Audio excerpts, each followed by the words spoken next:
नमस्कार दोस्तों, आपका स्वागत है हमारे चैनल एग्ज़ाम तक में। तो सभी को गुड मॉर्निंग, राधे राधे, सत श्री अकाल और आदाब।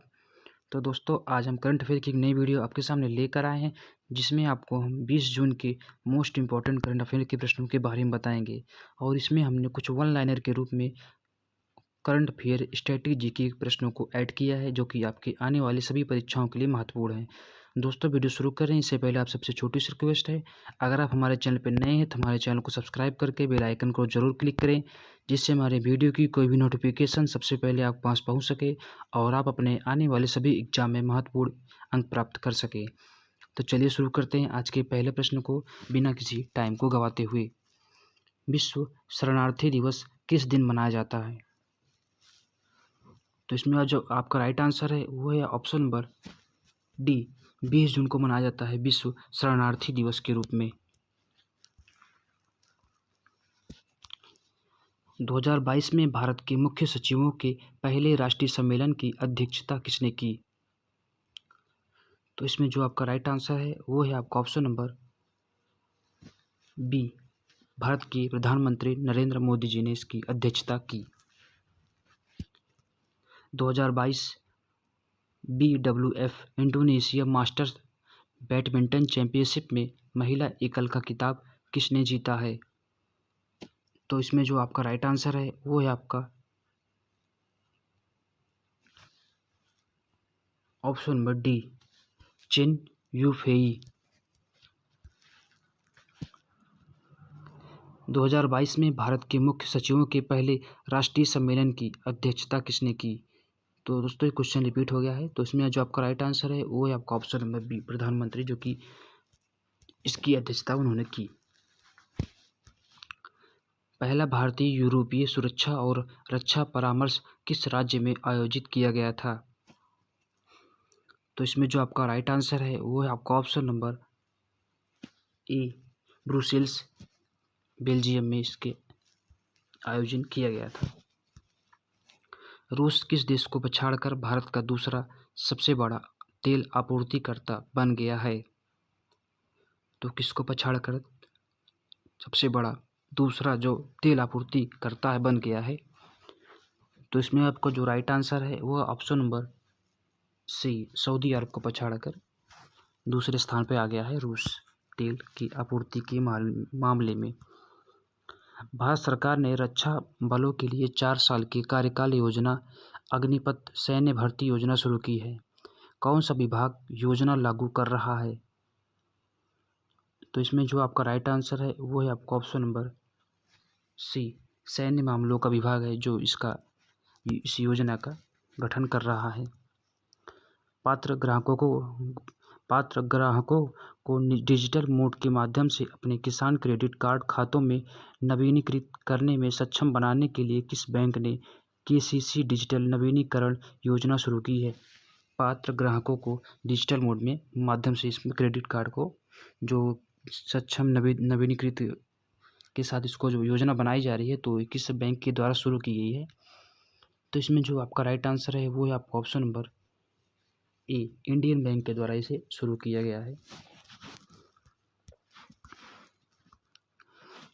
ग्रामीण क्षेत्रों के लोग को वित्तीय सुविधाएं प्रदान करने के लिए किस फिनटेक स्टार्टअप ने ग्रामीण भारत की लक्षित यूपीआई सेवा शुरू की है? लक्षित यूपीआई सेवा, तो यह किसने शुरू की है? तो इसमें जो आपका राइट आंसर है वो है आपका ऑप्शन नंबर बी, एक्सपे लाइफ ने इसे शुरू किया है। नवाचार के क्षेत्र में एक महत्वपूर्ण पहल रेलवे के लिए स्टार्टअप किसने लॉन्च किया है?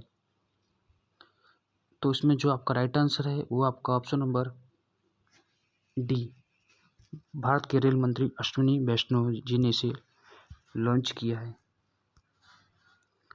फिनलैंड में पाओ नुर्मी खेलों में 89.3 मीटर फेंक कर नया राष्ट्रीय रिकॉर्ड बनाया है। तो फिनलैंड में जो पाओ नुर्मी खेल हो रहा है उसमें किसने 89.3 मीटर भाला फेंक कर नया राष्ट्रीय रिकॉर्ड बनाया है?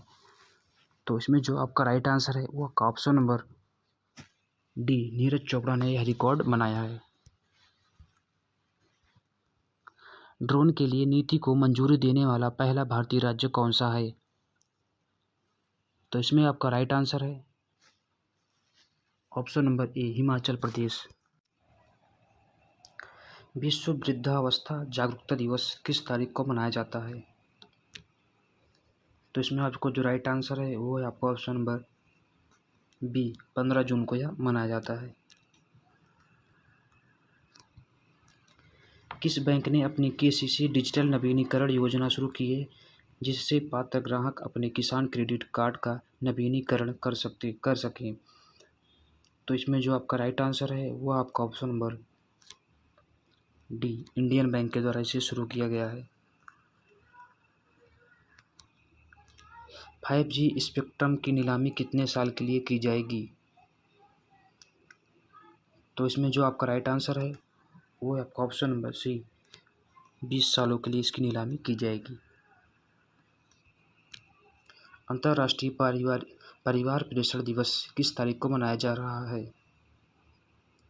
तो अंतर्राष्ट्रीय परिवार प्रेषण दिवस यह किस तारीख को मनाया जाता है? तो इसमें आपका राइट आंसर है ऑप्शन नंबर सी, यह 16 जून को मनाया जाता है। 2022 इंडोनेशिया मास्टर्स बैडमिंटन में पुरुष एकल का खिताब किसने जीता है? तो इसमें आपका जो राइट आंसर है वो है आपका option number A, Victor Axelsen ने इसे जीता है। बिम्सटेक प्रौद्योगिकी हस्तांतरण केंद्र का स्थान कौन सा है? हस्तांतरण केंद्र का स्थान, तो इसमें जो आपका राइट आंसर है वो आपका ऑप्शन नंबर सी, कोलंबो है इसका हस्तांतरण केंद्र। NESDA रिपोर्ट 2021 में किस राज्य का समग्र स्कोर उच्चतम है?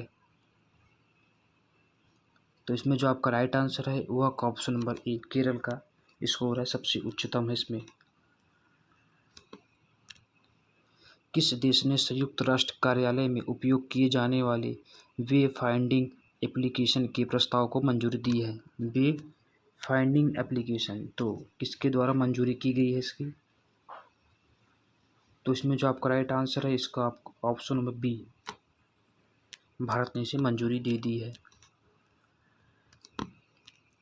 हाल ही में गठित I2U2 ग्रुपिंग के सदस्य कौन से देश हैं? तो इसमें जो आपका राइट आंसर है इसमें आपका है ऑप्शन नंबर ए, भारत, इजराइल, USA और UAE। आपको इसमें क्वेश्चन दो तरीके से पूछ सकता है। अगला क्वेश्चन हमको इस तरीके से पूछेगा कि इनमें से जो गठित है I2U2 इनमें से कौन शामिल नहीं है? तो उसमें आपको ऑप्शन देगा यूक्रेन का, तो यूक्रेन इसमें शामिल नहीं है। तो कुछ चलिए वल्लाने के रूप में प्रश्नों को देख लेते हैं जो कि मोस्ट इम्पॉर्टेंट प्रश्नों के रूप में हम इसे ऐड किया है। क्षेत्रफल की दृष्टि से भारत का विश्व में कौन सा स्थान है? तो 7वां स्थान। जनसंख्या की दृष्टि से भारत का विश्व में कौन सा स्थान है? दूसरा। भारत के उत्तर में कौन से देश हैं? तो चाइना, भूटान और नेपाल जो कि भारत के उत्तर में स्थित हैं। भारत के पूर्व में कौन सा देश है? तो बांग्लादेश। भारत के पश्चिम में कौन सा देश स्थित है? पाकिस्तान। भारत के दक्षिण पश्चिम में कौन सा सागर है? अरब सागर है जो कि भारत के दक्षिण पश्चिम में। भारत के दक्षिण पूर्व में कौन सी खाड़ी है? तो बंगाल की खाड़ी, बे ऑफ बंगाल। भारत के दक्षिण में कौन सा महासागर है? तो इंडियन ओशन, हिंद महासागर। पूर्वांचल की पहाड़ियाँ भारत के किस देश से अलग करती हैं? तो म्यांमार से अलग करती हैं पूर्वांचल की पहाड़ियाँ। मन्नार की खाड़ी और पाक जल मडरू स्थल जो है मध्य है, पाक जल मडरू मध्य भारत को किस देश से अलग करते हैं? तो श्रीलंका से अलग करते हैं। संपूर्ण भारत की अक्षांशीय विस्तार कितना है? तो 8 डिग्री 4 अंश से 37 डिग्री 6 अंश उत्तरी अक्षांश तक विस्तार है। भारत के मध्य से कौन सी रेखा गुजरती है? तो कर्क रेखा गुजरती है। भारत के उत्तर से दक्षिण तक विस्तार कितना है? तो 3214 किलोमीटर है दक्षिण तक विस्तार। भारत का पूर्व से पश्चिम का विस्तार तो 2933 किलोमीटर। अंडमान निकोबार द्वीप समूह कहाँ पर स्थित है? तो यह बे ऑफ बंगाल, बंगाल की खाड़ी में स्थित है। लक्षद्वीप कहाँ पर स्थित है? तो लक्षद्वीप आपका अरब सागर में स्थित है। भारत का दक्षिणी छोर क्या कहलाता है? तो इंदिरा पॉइंट। इंदिरा पॉइंट को किस दूसरे नाम से भी जाना जाता है? पिगमिलियन पॉइंट के नाम से भी जाना जाता है।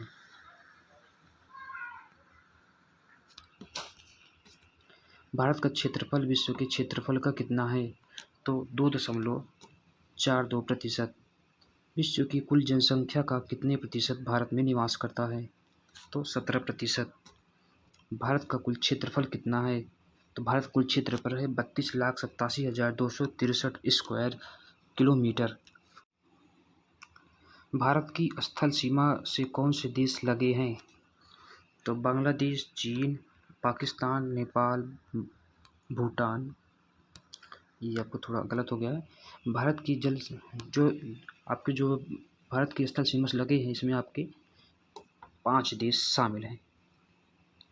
भारत की जल सीमा किन देशों से मिलती है? तो मालदीव से, श्रीलंका से, बांग्लादेश से, म्यांमार से और पाकिस्तान से मिलती है। कर्क रेखा किन राज्यों से होकर गुजरती है? तो कर्क रेखा भारत की 8 राज्यों से होकर गुजरती है। पहला है राजस्थान, गुजरात, मध्य प्रदेश, छत्तीसगढ़, झारखंड, पश्चिम बंगाल, त्रिपुरा और मिजोरम से होकर गुजरती हैं। भारत की मुख्य भूमि की दक्षिणी सीमा कितनी अक्षांश है? तो 8 डिग्री 4 अंश अक्षांश है। भारत का मानक समय कहाँ से लिया गया है? तो इलाहाबाद के निकट नैनी नामक स्थान से भारत का मानक समय प्राप्त किया गया है। भारत के मानक समय का ग्रीनविच समय में कितना अंतर है? तो 5:1/2 का अंतर है ग्रीनविच समय के अंतर का। भूमध्य रेखा से भारत के दक्षिण छोर की दूरी कितनी है? तो 876 किलोमीटर। भारत की स्थल सीमा की लंबाई कितनी है? तो 15,200 किलोमीटर। भारत की मुख्य भूमि की तटरेखा की लंबाई कितनी है? 6100 किलोमीटर, जो कि भारत की मुख्य भूमि की तटरेखा की लंबाई है। तो दोस्तों, आज की छोटी सी वीडियो यहीं पे समाप्त होती है। वीडियो कैसी लगी कमेंट सेक्शन में ज़रूर बताइएगा। आपको क्वेश्चन में कौन सा क्वेश्चन आपको गलत लगा है, आप ये भी कमेंट सेक्शन में कमेंट कर सकते हैं। और आप कमेंट सेक्शन में ये भी कमेंट करें कि आपके आने वाले एग्ज़ाम कौन से हैं। हम प्रयास करेंगे कि आपके आने वाले एग्ज़ाम के लिए मोस्ट 100 क्वेश्चन की वीडियो लाएँगे, जिसमें आपको हम कम समय में प्रश्नों को बताएँगे। तो आप कमेंट सेक्शन में ज़रूर कमेंट कीजिएगा। वीडियो कैसी लगी, वीडियो को ज़्यादा से ज़्यादा अपने दोस्तों में शेयर करें और हमारे चैनल को सब्सक्राइब करके बेल आइकन को जरूर दबाएं। तो दोस्तों, आपको मिलते हैं अगली वीडियो में, जिसमें आपको मोस्ट इंपॉर्टेंट करंट अफेयर और स्टैटिक जीके और वन लाइनर के रूप में प्रश्नों को बताएंगे। तब तक के लिए सभी को राधे राधे, जय हिंद।